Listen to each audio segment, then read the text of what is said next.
Okay, this video is not a Twitter video, sorry to say. This video is somewhat similar to the Eartha Kitt video that I did a while back.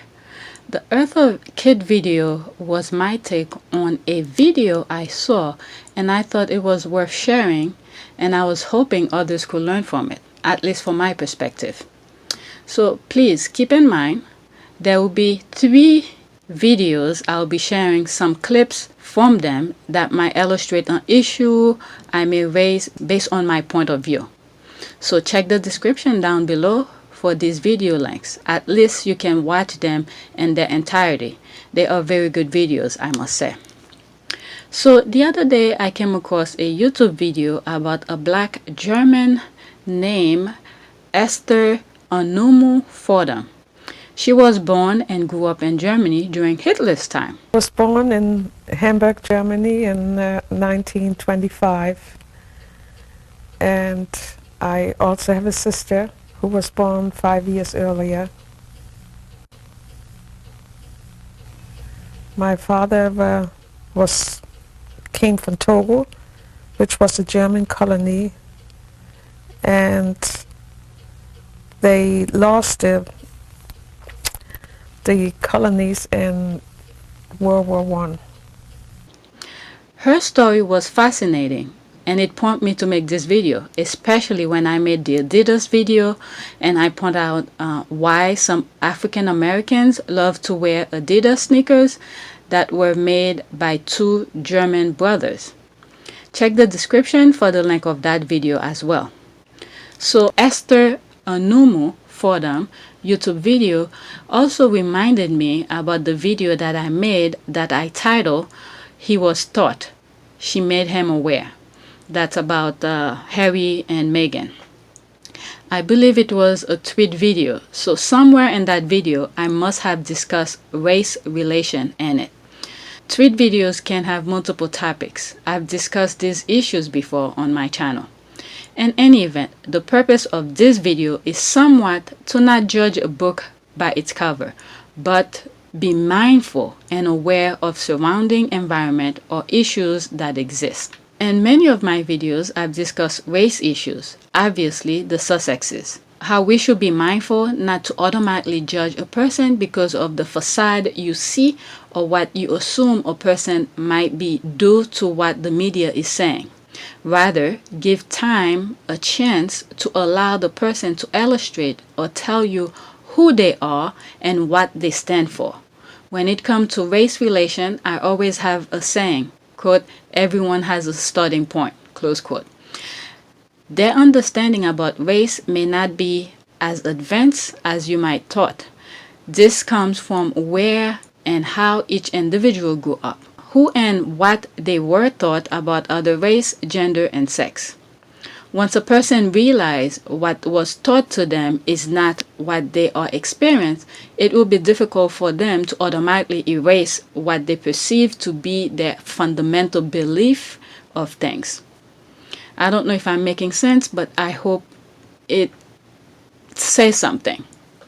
Since you and I are more mindful of a greater understanding of other cultures, I'm assuming, and other people's way of life, we have to understand their starting point and don't be too confrontation about their lack of understanding of things, and educate them of what you know, but don't enforce your viewpoint onto them.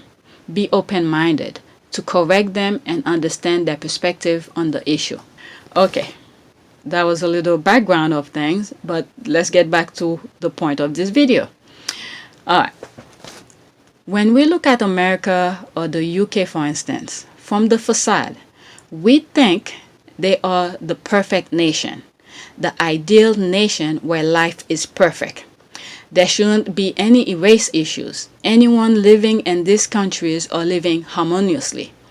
There is peace and respect between everyone, regardless of race, gender, religion, and or sexual orientation. And that same point, when we look at Germany on the other hand, from the facade as well, we were supposed to see hate between whites, black, and especially Jews or any other race. When we, the citizen of any nation, take politics out of things and understand the citizens of each nation, we tend to get a better understanding about a nation better. The US and the UK versus Germany are completely the opposite. From afar, we will never see or understand this at all if we only go by what the government were saying back in the 1930s and onward. The reason we tend to have a picture about a country, in my humble opinion, is due to who has the microphone, which I always say that. They have the mic, therefore they have a narrative of what they want you and I to believe. The video Growing Up Black in Nazi Germany highlight a black German, Esther Anumu Fordham, who grew up in Germany, and her experience as a black German at the height of what the world perceives to understand Germany to be as a quote hate country. At least for me, this is my humble opinion. This is what it, from afar, it seems like that's what the media wants me to believe what Germany used to be, right, back then. When in fact, the citizen of that country was not what Hitler made the world see Germany as. The everyday Germans, most of them, it seems, were not the same as Hitler was. In other words, the hate Hitler showed the world were not them. In order for them to survive, most Germans at that time seems like, okay, that's from afar, it just seems like they had to act in order for them to survive. It seems, right? And I am not trying to make excuses for them. Keep watching as I continue to explain from the viewpoint of someone who was supposed to be rejected during that time. And I'm sorry the introduction is kind of long, but I have to make certain point as we continue further. However, due to fear of being persecuted or killed by their own, they had no choice but to go along with his, Hitler that is, hateful rhetoric. Your family or your family or yourself have a kind of sense that the Germans were the bad ones in this war? I mean, or did that not really enter into things, or what? I mean, The Germans? No, not for me. I don't know. I mean, how did you feel about the Allies bombing your city? Well, it was terrible. I mean, it was awful. Everybody was talking about the Tommy. They call it the Tommy. You know, the British. Yeah. They call it the Tommy and the Ami and Tommy. But you didn't necessarily, you or your family, see the Germans as the aggressors and the bad guys. No, not. You know, it was just that the war was on. I mean, they were fighting, and it was terrible to being there a victim. You folks, I mean, your family and everything were pretty well Germanized then. I mean, in a sense. Yeah, very much so. I mean, it doesn't sound like anybody was very political or anything. No. I mean, you had these Jewish friends who were put out of business, so to speak, and Right. put away into whatever. I mean, if they were they called concentration camps? I mean, and what did that mean to you? And it, but yet, it's still still within you. It still didn't make you think that I'm on the wrong side here or anything like that. I mean, Well, it was in one way it was. It just all depends on how you took it, because what could you do? You couldn't fight. You couldn't say anything, and I mean, sometimes. But, I mean, was that really in your mind, or what? Yeah, that Yeah. I don't know. Maybe this is the way I am. My sisters were a little different. You just accept things as they are. Mm. I couldn't do anything about it, and I just you go into the store. I mean, I wasn't like like this. I was just whispering it. There was sometime you go into the store, you had to say Heil Hitler. Even her parents, mostly her mother, it seems, could not do much about certain situations. So my mother, they were people, some Germans were, you just had to be, my mother would say, oh, that guy over there, he's a big Nazi, you better not say anything, Mm. And then you could say this store, they say, oh, they are okay, Mm-hmm. They just go along with that. But some of them would say, don't you say Heil Hitler, you don't come into my store if you don't say Heil Hitler. So that's the way. So it was like, some were like on one side and the other one say, well, what can I do? I don't want to go into jail. I mean, I don't believe what he's doing. I'm against him, Maybe after it's all over and Hitler win, I'm going to go, go into the concentration camp. Who would say this? Some Germans, Come to find out, Hitler was sending other Germans, non-Jews, to concentrate camps as well because they refused to go along with the hate. See, it wasn't only the Jewish people they were after. Many Germans were put away. As a result, most Germans who had any opinions about the situation kept the opinion to themselves. Well, in one way it was. It just all depends on how you took it, because what could you do? You couldn't fight. You couldn't say anything, and I mean, sometimes. Was that really in your mind, or what? Yeah, I don't know. Maybe this is the way I am. My sisters were a little different. You just accept things as they are. I couldn't do anything about it. I'll never know this if it wasn't for the regular people who experience this, like this video. Not my video per se, but the video that growing up black in Nazi Germany.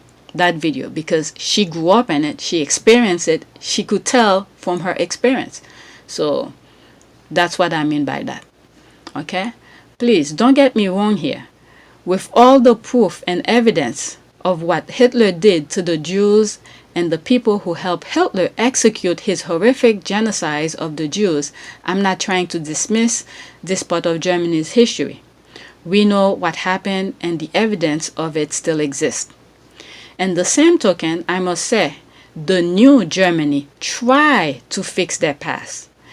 They have put many of the Hitler's officers or anyone who were part of their gruesome past on trial. Germany tried to make right of what was wrong about their history. Today, a former Nazi went on trial charged with 300,000 counts of accessory to murder. German prosecutors are pursuing more than a dozen aging Nazis under a new legal theory that death camp workers can be held accountable for the Holocaust even if they didn't murder anyone with their own hands. Mark Phillips is covering the trial. Oscar Gruning now, a frail 93-year-old man with a dark past. Oscar Gruning then, a member of the Waffen-SS, the most Nazi of the Nazis, stationed at Auschwitz. Hetty Bohm now, here on the right, an 86-year-old grandmother.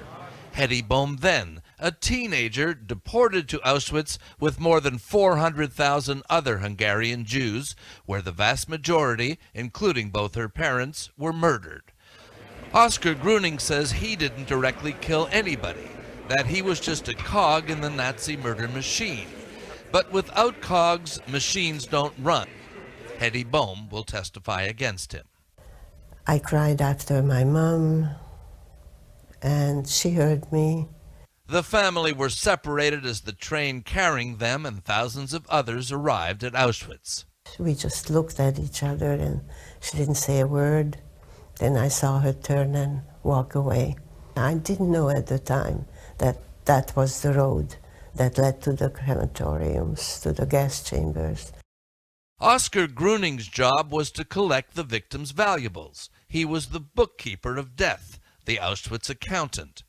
He pleaded to the court that while he was morally guilty, he was not legally guilty. And in all the German war crimes trials until now, Gruning's argument is right. Even for the Nazi brass, like Hermann Göring at Nuremberg, direct proof was required. But Oscar Gruning's trial is different. For the first time, complicity in aiding the murder machine may be enough.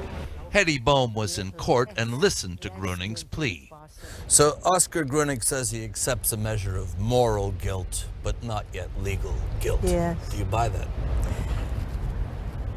I don't find it enough. I believe it's a cop-out. The German record for the prosecution of war crimes has not been impressive. Of the just over 6,000 SS members who were alive at the end of the war, the number who have been prosecuted and convicted, Scott, is fewer than 50. Mark Phillips reporting for us tonight. Mark, thank you very much. They never denied their horrible past. Okay, I want to make this clear. Okay, I just wanted to make, point this out. With that being said, Esther Anumu Fordham, a black German, had a better upbringing than majority of blacks in America and perhaps the UK combined as well. That was on the outskirts of Hamburg, a place called Groß Boston. I grew up there and was quite happy because it was lovely surroundings with a beautiful garden, lots of fruits and berries. And there were children there, but not too many. I was the oldest one there. And I often have to look after the children and do different things. Maybe you could say a little bit about your family's relationship to German people,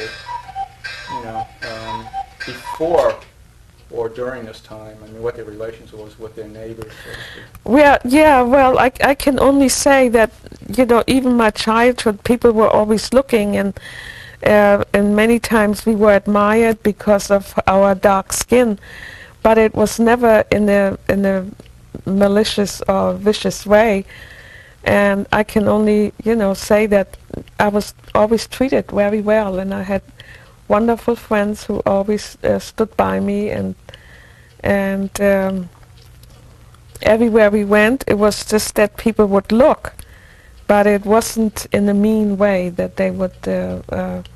It's just, to them, it was something they had never seen.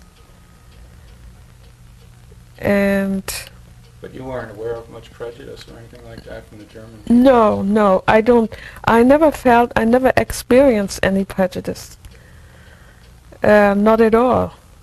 And on the contrary, wherever people could help you or further you to education, they never held you back, saying, we don't. Only until towards when the war was going on, it came out that Hitler said that we weren't allowed to study. So that was... Who's we? My sisters. We couldn't go to universities or anything like that. Mm-hmm. That wasn't... and then towards the end, the war was going on then. That was in when Hitler became very powerful. He said that we couldn't go to the sports, where the stadiums. Mm-hmm. We couldn't go to the stadiums anymore. We couldn't go to the swimmings, to the swimming halls anymore, and we weren't allowed to study further our education. How did you get? She was treated better than the Jews at some point, but before Hitler, that is. Her school teachers were protective of her. When it was time for me to go to school, I went to a school there in a small town for about a year. And then when I went to second grade, when I had to go into the second grade, I went to a Waldorf school. They sent me to a Waldorf school. But I was very happy at the school. I had wonderful teachers, and they really remained with me throughout my life. But it was very traumatic. I was the only black child in the school, and at recess time it was very, very dramatic and very hard for me to go out and face all these children because they had never seen a black child before, and they were always gathering around me and touching my hair and touching my skin. And so this went on for quite a while until then the teacher decided to keep me inside during recess time. Teachers were willing to teach her privately after school were being closed. So later on, as time went on, they are starting to close all the private school, and all the Waldorf schools had to be closed. And the school I went to was... Why was that? Because of Hitler. They closed all the private schools. What exactly did you know about that or at that time, and what did they tell you? Well, the way it really was, when I was in the school, some of the parents had made complaints about me being there. And so the teachers decided to, that was just about during the time when they were closing all the schools, especially the Waldorf schools. The Nazis were doing it. The Nazis closed all the Waldorf schools, and by me being there, they thought it had sort of a, a bearing on it, somehow it affected. So they told me that I can no longer continue to go there. But at the same time, they were closing, and the school I was going to was the last one to close. They had closed all the Waldorf schools already, and the school in Wandsbek in Hamburg was the last one to close. So it was sort of a in between, by me being there and by them, being after the schools, closing them up. Did you know anything about why they closed any of the other schools? Or, what the reason was given for closing these schools? No, I really don't know the really fine the details. Mm-hmm. Later on, they closed all the private schools. They were only public schools. They only allowed public schools. Mm-hmm. But that was later, but they were after the Waldorf schools. So I was very fortunate. My teacher found retired, I think she was retired, anthroposophist, and she was willing to teach me privately, which she did for about a year. Other kids were fascinated of her because they never seen a black-skinned person before. I told you in one of my videos about a Russian friend of mine who was always fascinated by a darker skin color. She only see dark-skinned people on TV. She never saw a black person until her adult life. As a kid, did you have any feelings about these people? The power structure at that point. Did you feel threatened? Were you? No, I never did. Did you know what was going on? What was your awareness at that point of what was happening in the country? Well, I really didn't. I really didn't. I never thought about it, and it was never really. We were really more concerned as when the war started. We were all very much concerned about, having enough to eat, because things were beginning to, putting on ration, and. But other than that, there was never.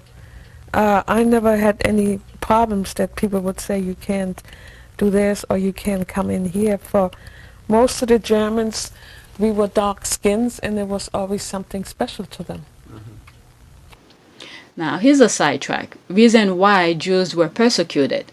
And I came across this video, and I thought I will share it, where way before Hitler did his gruesome persecution of Jews, it was this person actually before Hitler.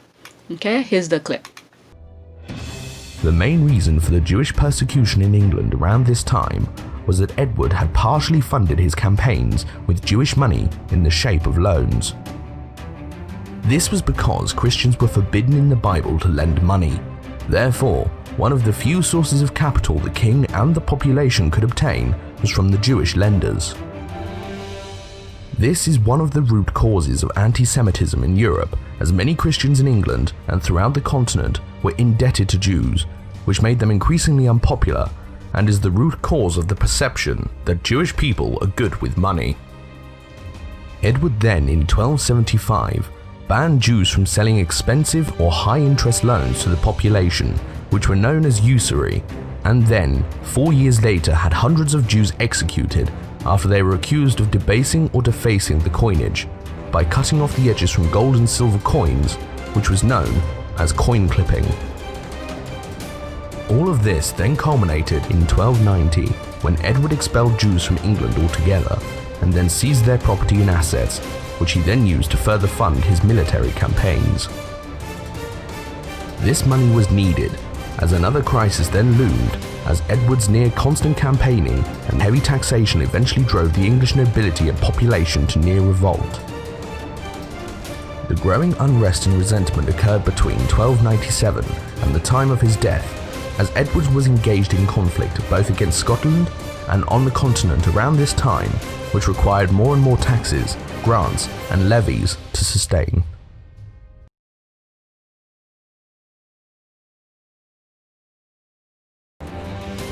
The main reason for the Jewish persecution in England around this time was that Edward had partially funded his campaigns with Jewish money in the shape of loans. This is one of the root causes of anti-Semitism in Europe, as many Christians in England and throughout the continent were indebted to Jews, which made them increasingly unpopular, and is the root cause of the perception that Jewish people are good with money. Edward then, in 1275, banned Jews from selling expensive or high-interest loans to the population, which were known as usury, and then, 4 years later, had hundreds of Jews executed after they were accused of debasing or defacing the coinage by cutting off the edges from gold and silver coins, which was known as coin clipping. All of this then culminated in 1290, when Edward expelled Jews from England altogether and then seized their property and assets, which he then used to further fund his military campaigns. This money was needed, as another crisis then loomed, as Edward's near constant campaigning and heavy taxation eventually drove the English nobility and population to near revolt. The growing unrest and resentment occurred between 1297 and the time of his death, as Edward was engaged in conflict both against Scotland and on the continent around this time, which required more and more taxes, grants, and levies to sustain.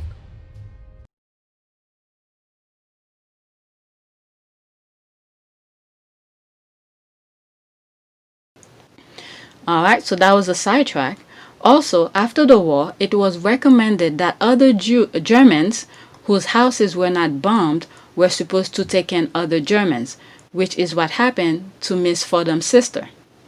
A professor took her sister in. So how did the war end for you guys? What was it like? When we came, after we had lost everything, we just, there was, where were we going to go? We didn't have no, some people, Germans, had little summer cottages where they could go to, but we didn't have it.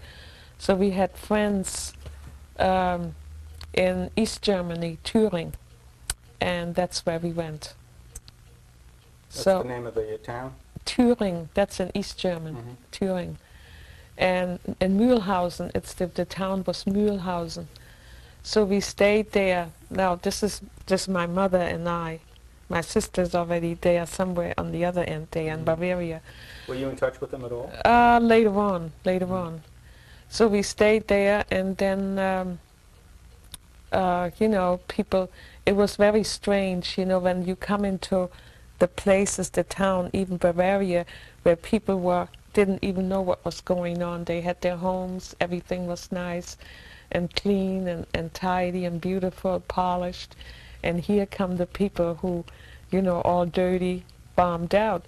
So nobody wanted them, and they would look down on them and they say, here comes the bombed out people. Not in my house, Were the authorities kind of telling these folks, though, that they were supposed to take these refugees in? Yes, yeah. And then, but there was one thing I have to talk about, is my mother, my sister, and her baby, and my other sister. So my oldest sister, my youngest sister. So nobody wanted to take them. They needed a place to stay. And they went to the authorities, they give people to stay. And then it was kind of a dramatic experience. I don't know, for some reason. I don't know whether because they were black or what, but anyways, they just didn't, they had a hard time. And then they found a nice, then finally there was a professor. He had a big house, and just him and the housekeeper, and he said, I will take them. So that's where they lived. How long did it take them to find the place? I don't know. That I don't remember. But I remember my sister said they really were, you know, some of the people, they probably said we're here, and then the people would say no, you know. So it was like, not like, it wasn't so much the color, I believe, but people don't know, you know, and especially in South Germany, it's very, very different. They are they're completely different mentality. In what way? What would you say? More provincial, or what? More, yeah, more clannish, you know. If we don't know anything, if we don't know you, if you come from a different town, I don't want you in my house, you know. Country folk. Right, I don't know anything about you. And, you know, I think it was more or less that than the color, you know. Because they made wonderful friends later on, and they really went all out. And my sister lived there for 10 years, my younger sister. Okay, Jules' way of life was worse than hers. Her best friend was half Jews and half Christian. Her family was sent to concentrated camp. As a kid, I mean, did you have any feelings about these people? I mean, the power structure at that point. Did you feel threatened? Were you? No, I never did. Did you know what was going on? I mean, you know, what was your awareness at that point of what was happening in the country? Well, I really didn't. I really didn't. I never thought about it, and it was never really. We were really more concerned as the war. When the war started, we were all very much concerned about, you know, having enough to eat, because things were beginning to, you know, putting on ration, and. But other than that, there was never. I never had any problems that people would say you can't do this or you can't come in here. For most of the Germans, we were dark skins, and there was always something special to them. We were always something special, and sometimes they would even be extra nice. So all during the war, I never had any problems. Another part of the video made me think about some other things I've seen in other videos, where little at a time the government chopped things out. This is what they did with the Jews in Germany. They chopped things out or take things away from the Jews. And eventually, and this is why I said history is worth watching and see how it affects our lives now. Many times I've said, you know, some of the things the Americans are experiencing now, it's not new to me. Little at a time, they chop things out until they completely take it, you know, over, where it no longer exists. So you guys have to be aware and keep in mind and, you know, keep an eye on the government as they're trying to do stupid things, chopping things off. Aware of what was happening to other minorities, though, like the Jews and Gypsies? Yes, I do, because I had a girlfriend, a very close girlfriend of mine. We grew up together. We didn't go to the same school, and but there were three of us. One of us in that picture, and she was Jewish. She was half Jewish. Her mother was Christian, and her father was Jewish, and they were very well to. They owned a lot of not restaurants. Yeah, but restaurants, and where they have like shows. Cabaret? Yeah, cabaret, exactly. They owned several, they had several of them, and they took that away from them, and little by little they took that away from them. Then they had to move out of our neighborhood where we lived, and she had to move into a neighborhood where all Jewish people were living. And in the meantime, what year would that be about? That was in 1939, 1940. And I remember we would meet, and she had to wear the star, the yellow star. And so then, we wanted to go into town. We were very close. We grew up together. And then then I said, oh, take that star off, and she said, no, I can't, because people in the neighborhood would always watch her. So she said, I can't. And then sometimes in the beginning, she did it, and she would put her pocketbook, over the star. But then, as time went on, she could no longer do it, and then she moved in. She had to move into a neighborhood where all Jewish people were living, and they all lived, the whole family had to live in one room. All right. So, and eventually, back to the video again, and eventually the Jews had only each other to look after each other. To identify themselves, they wore the Star David.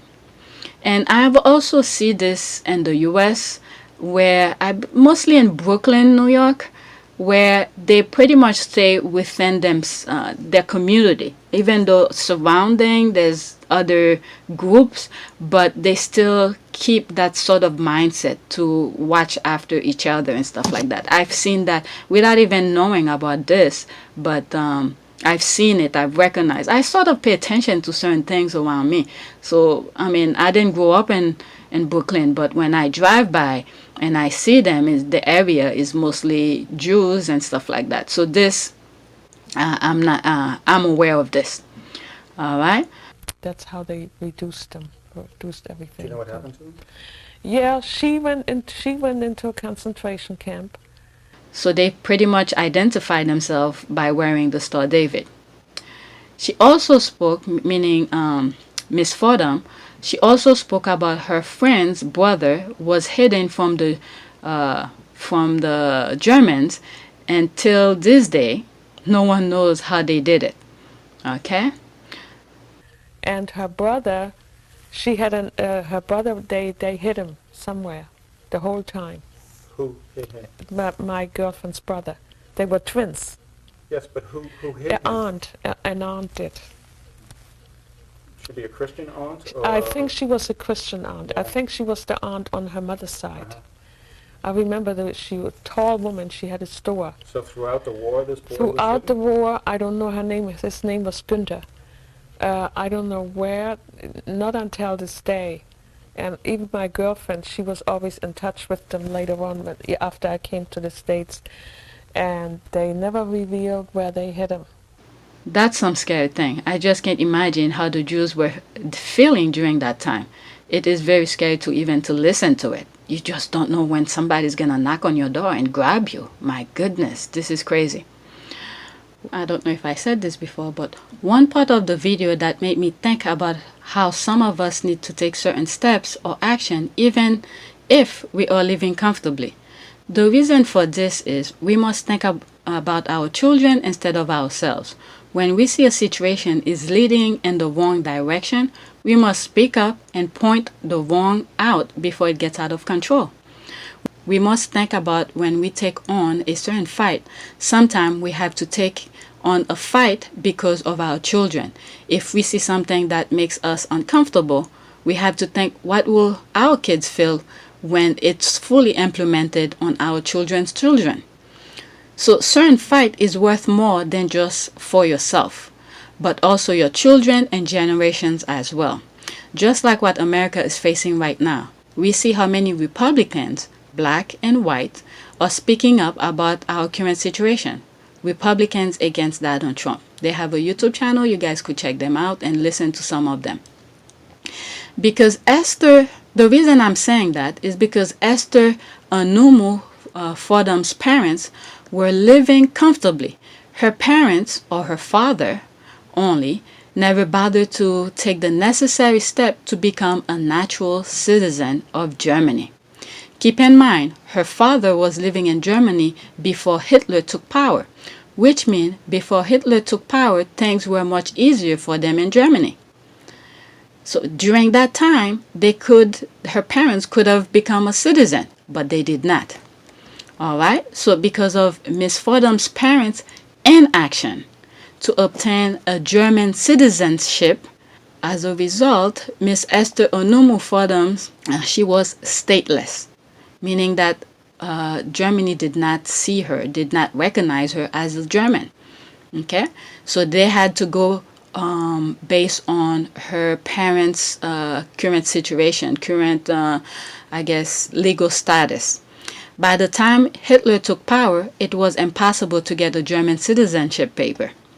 Okay, so this is why I'm saying you have to take certain steps. You have to fight certain fight, even though it's not for you.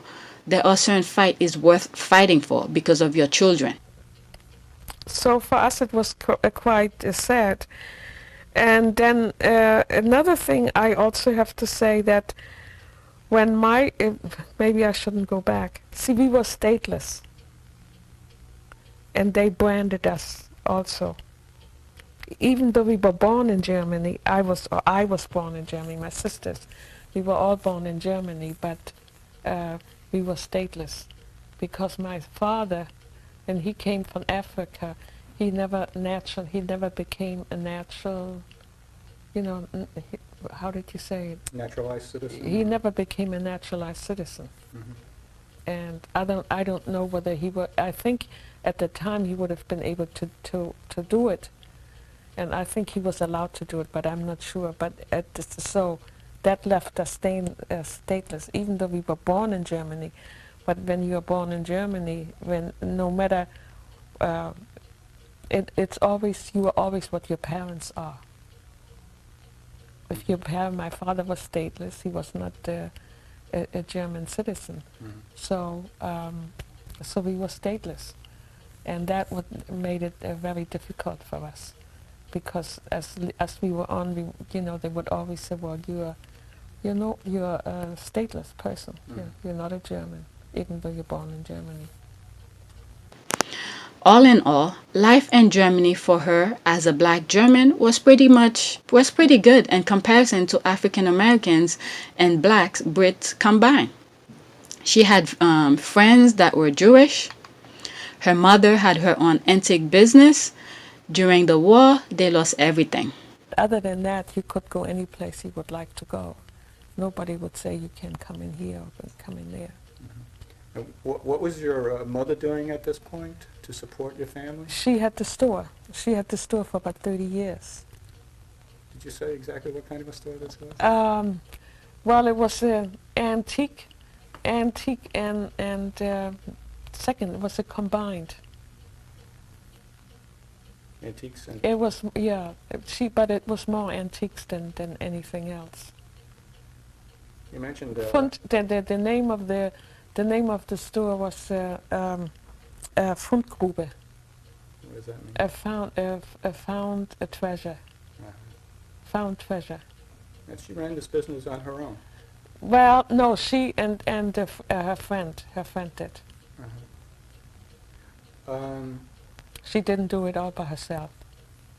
In 1943, when they bombed Hamburg, day and night, that's when we lost everything. Until then, all during the bombing, we always were able to go back to our home. Mm-hmm. But that was already, the Americans and the English, the British already had told us, we're going to wipe out the whole city. So did your house actually get hit, or what? I mean, yeah, they bombed it. We had an apartment, we didn't have a house. They bombed the apartment and my mother's store. My mother's store was about 2-3 blocks away from where we lived. What was that day like? It was awful. Why don't you tell us about that? I never... Okay, so one thing she made clear is that her childhood experience in Germany was far much better than African Americans. Okay, that's speaking from someone who was born there and raised there. So I cannot take another person's perspective of it because they have the mic. They could tell me what to think. This is someone who experienced it, who lived there, who was born there. Your family or yourself have a kind of sense that the Germans were the bad ones in this war? I mean, or did that not really enter into things, or what? I mean, with who now? With friends. Okay. These were the people I never met them, but they were Germans. Mm-hmm. and we stayed there for about couple of months. Where exactly did you stay in their house? I slept on the couch. My mother, we slept in the living room. They gave up their living room to us. So they didn't have a very big apartment. I remember that. You know, they just, they didn't have a house. Like my sister, they had it, you know, the man gave up his, you know, not the whole house, but he gave. Okay? To further illustrate her point is the YouTube video titled The Unlikely Romance of a Black Nurse and a German POW in World War II. In this video, a journalist who was searching about her past, and she came across a name that made her ask herself questions like what happened next. Alright, so the information was missing some information, so she wanted to know more. So it pretty much reminded me when I was doing the research about Edward's wife. Why did Edward's wife didn't, open arm to Megan when she had experienced such a gruesome experience of a miscarriage? So one thing led to another. I found out more than I originally was looking for. All right. So this is what happened to that journalist. This is her story on that part. And a lot of stuff in there I didn't know anything about. There's a lot to unpack here, but I just want to start right from the beginning with the subtitle, Enemies in Love, a German POW, a black nurse, and an unlikely romance. I think you're underselling it. Just a little. Unlikely? How about unbelievable? Right, you're right, incredible. This is incredible. A story of an African-American nurse in the 1940s, World War II, and a German POW, and they became a couple. Amazing. How did you first hear about this story? Well, so I am very interested in World War II history, but actually I was having just a casual conversation with my mom over dinner, and I discovered I was a distant relative of Colonel Charles Young, and he was the highest ranking African American in the military until his death in 1922. So I just got the bug. I just started reading about blacks in the military.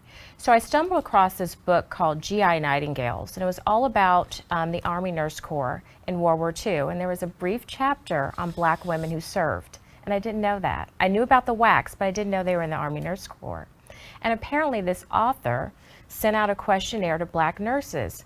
Eleanor Powell, the nurse in my book, responded and included just a little tidbit. It was just one sentence. It said, "The war offers fond memories for Eleanor, who met and later married a German prisoner of war in Arizona." So I'm just like, time out, what? Wait, what? Exactly. So I contacted the author. I'm like, what happened? How do I contact her? She's like, I never met her. This is an interesting factoid. So I just knew I had to unpack that history. Well, you didn't have much to go on to begin with. In contrast between American and Germany, it is very clear between these two war stories where the media was not involved. We see it from research by the journalists, and we hear it from someone who was born in Germany, okay, who was not white. In America, they even refused to take in black nurses, even when there were tons of available black nurses. Okay, because of America's deep racial disparities, the love between an African American nurse and a German POW was born. This was actually from Eleanor in this previous book. The commanding officer approached her unit and said, "We're shipping you to a German POW camp," because they were concerned with all the fraternization that was taking place between the white nurses and the German POW. So they said, okay, we'll send in these black nurses, and then there won't be any problems. And so that became an overwhelming assignment for black nurses throughout World War II. They were either taking care of German prisoners or at segregated bases where there were black soldiers. At one point, there's even a nursing shortage, and the Army won't see their way to. And that it just shows you how entrenched discrimination and racism was then. So there was an ongoing nursing shortage throughout World War II. And then when you had so many returning American men wounded, there was a threat of a nursing draft. Even in January of 1945, FDR in his State of the Union says that there might be a nursing draft if we don't get any more volunteers. Meanwhile, thousands of black nurses. On record, there were 9,000 who had applied and their applications were denied. and they had comparable credentials. But this is just where we were, where the American military, and I think society at large, didn't want to see black women in uniform. So their love for each other was before the ruling of Love versus Virginia, which is a video I made about, and the link is in the description. Okay, after their encounter in the military, they eventually became a family. So the war ends, and they inevitably are going to be split up when they send Frederick back to Germany. How did they decide to stay back together? The big secret. Well, again, we're talking about some very young, headstrong people. So believe it or not, they figured, okay, the best way, the smartest way for Frederick to return to the United States is if they conceived a child. And they did. That's exactly what they did. And you really think about that because, wow, that meant she was going to be a single mother impregnated by a German soldier who then has to leave because all the POWs were deported. I mean, that was just part of the law. So she was going to have to return home unwed and pregnant. But they believed in their love, and she was willing to risk that, and that's exactly what happened. And he was able to return a year later. And they married in June 1947, 20 years before the Loving v. Virginia decision. Where did they marry? In New York. If they had fought the system the way Love versus Virginia situation took place in Virginia, perhaps this case wouldn't happen. Meaning that if the black nurse and the German POW had fought the system, maybe Love Virginia would never happen because they would have the law passed throughout the country, made it possible for anybody to marry. But instead, they move from one place to another. Wherever they experience a situation or heartache, they move. All right. So they would have been the face of the ruling. But then again, not everyone has the energy to fight the system. Okay, like I said, instead, they prefer to move instead of fight, which is what they did every time an uncomfortable situation arises. Why they chose it. They moved to Boston, but they struggled getting housing. No one wanted to give them a lease. He struggled finding employment, just taking odd jobs. And so they knew something was they'd have to make a decision. They couldn't live like this. And they decided to move to Germany since he was groomed to take over his father's lucrative business. That didn't work out so great either. No. Can you imagine? What could go wrong? Right. I mean, they were seen, and particularly Eleanor, as I think you make the point in the book, almost like an animal in the zoo, That's like some sort of curiosity. People were pointing at her, gawking at her. Even some were yelling racial slurs. There was this one moment where she was just walking on a very common street, and this man drops his groceries. And it's like his vegetables roll down the street. It's like he's seeing a ghost. He can't believe it because it was so unheard of to have African Americans in some of these German towns, and that's where they moved to a smaller university town. So that didn't go well, and she also she wasn't welcomed by his parents. Yeah, she had the mother-in-law from hell. Exactly. Yeah, that was a very difficult year and a half that they were in Germany. So they came back to the United States. That's what they did. So they would move. That's the way they made it. So if things got bad, they would just pick up and move. So they started off in the suburbs of Philadelphia. That didn't work out too much. They had to move again. They couldn't enroll their son in the school of their choice because he was black. But then Frederick takes off and goes to baking school, which ends up being a blessing because they keep moving, but after he finishes, he gets a job with Pepperidge Farm in Connecticut. And that's when they start seeing a more stable lifestyle. Okay, until they found a place that welcomed them. And the key issue for me here is the fact that the love for each other were so deep they remained together throughout the ordeal. They even went back to Germany. Okay, they had such a difficult life in America, so they moved back to Germany. All right, and they remained together. and since America did not accept their union. Unlike Germany, I can honestly understand why the Germans did not accept them. Remember, their union was after the war. From my previous video, learning Miss Fordham's experience as a black German living in Germany, I can honestly say that the reason the Germans did not accept their union or welcome them is due to the fact that the Americans destroyed their country. Okay, that's the only conclusion I can come up with. I don't think it was because she was black and he was white. Alright, so many everyday Germans were welcoming to blacks based on Miss Esther's Anumu Fordham's experience and encounter. So the tabloid would made us believe otherwise. So yeah, I hope this makes sense, and please check the description to watch those videos of their entirety. That way you have a better understanding of it. So this was my my takeaway from watching these videos, and I thought it was worth sharing with you guys. So yeah, like I said, check the description. I have the link of all of the videos that I've mentioned, including my own videos that I talk about certain things here. And yeah, let me know what you think and leave your comment below. And if you have not subscribed, please subscribe. Thanks for watching.